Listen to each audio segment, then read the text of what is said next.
Assalomu alaykum. Bugun sizlar bilan omadsiz transferlar haqida gaplashamiz.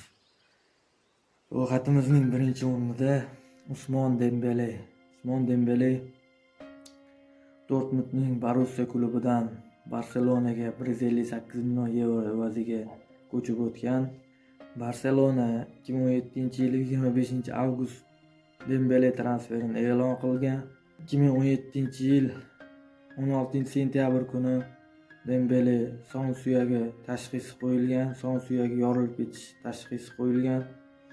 Dastlabki hisob-kitoblarga ko'ra Dembelening safga qaytish vaqti 4 oy belgilangan edi. Dembelening navbatdagi ko'rinishi 2018-yil Ispaniya Kubogida Celtaga qarshi 1-8 finalda bo'lgan. Dembele Barselonadagi mavsumi jarohatlar bilan kechgan.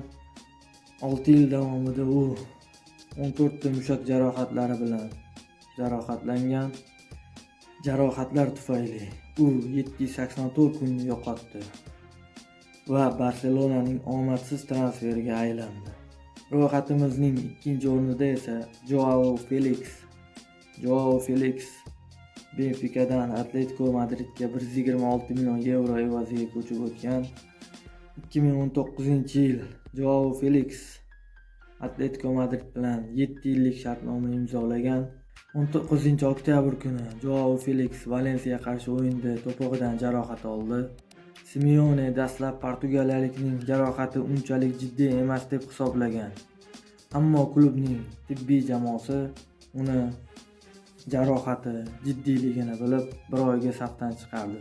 Hammasi shundan keyin boshlandi. Joao Felixga qora kunlar kelishni boshladi. Bu o'yinchi ajoyib sermahsullikni yo'qotdi. Mavsum oxirida Joao Felix 31 ta o'yinda maydonga tushib, 7 ta gol va 6 ta golli uzatma amalga oshirgan holatda Atletico Madridning omadsiz transferlar ro'yxatiga qo'shildi. Orzu umidli niyatlar bilan olib kelingan Joao Felix o'zidan kutilgan darajani bermadi. Ro'yxatimizning 3-o'rnida esa Antoine Griezmann 2019-yilning 12-iyulida Atletico Madriddan Barselonaga 120 million yevroga o'tgan. Antoine Griezmannga ham xuddi shunday ta'rif bersak bo'ladi. Griezmann Atletico Madriddan Barselonaga o'tgan yili Atletico La Liga chempionligini qo'lga kiritadi. Griezmann Barselona safida 102 ta o'yinda maydonga tushib, 35 ta gol uradi va bu hujumchi uchun ancha achinarli holat. Barselonaning ikkinchi omadsiz transferiga aylandi. Taqdir hazilimi yo Griezmannning omadsizligimi bilmadim. 2021-yil Barselonadan omad yurishmagan Antoine Griezmann Atleticoga ko'chib o'tadi va o'sha yili Barselona La Ligada g'alaba qozonadi. Ikki taraflama omadsiz o'yinchi Antoine Griezmann. Ro'yxatimizning oxirgi o'rnida esa Eden Hazard Chelseadan Real Madridga ko'chib o'tadi. 101 million yevro evaziga. Real Madrid Celtaga qarshi mavsumdagi birinchi rasmiy o'yinidan oldin mashg'ulotlarda Eden Hazard jarohat oladi.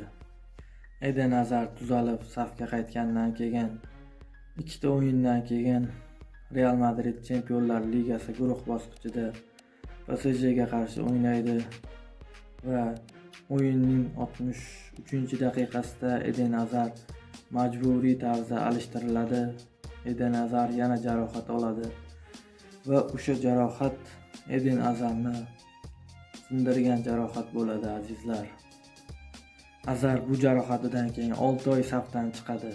Eden Hazard Real Madrid uchun 4 mavsum o'ynaydi va 76 ta o'yinda maydonga tushib, 7 ta gol va 12 ta golli uzatma amalga oshirgan holatda Real Madridning omadsiz transferiga aylanadi.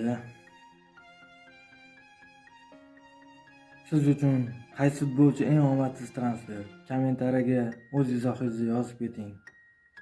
Ko'rishguncha azizlar, sog' salomat bo'linglar.